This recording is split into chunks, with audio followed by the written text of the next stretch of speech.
Ang susunod na palabas ay may nagmumura. Kaya putang ina, wag na kayong manood. Hi, ako si Baby Bear. Wala akong pake.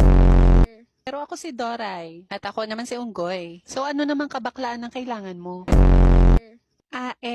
Gusto ko sana makauwi na sa amin at makita ang aking nanay at ang aking kapatid. Maaari niyo ba akong ihatid, ha? Sure. Oo naman. Yay, group, ha? Nakakatawa. Ay, may pagong. Mukhang hindi sila makaalis kasi hindi niya magising yung anak niyang tatanga-tanga. Tulungan natin gisingin ang kanyang anak. Isigaw natin na malakas. Gising, pagong!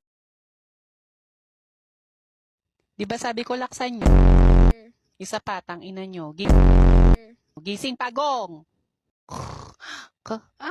Ayan, nagising na ang puta. Tara na. Yay!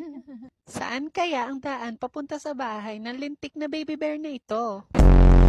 Pag pinili mo ang pula, ibig sabihin tanga ka. O sa asul? Saan kaya? Tut! Tama! Sa asul! Tara na, ihatid na natin ang mukhang unggoy na bear na ito. Oo nga, mas mukha pa siyang unggoy kesa sa akin. Ganon. Tara na. Mama! Mama! Andito na ako! Anak!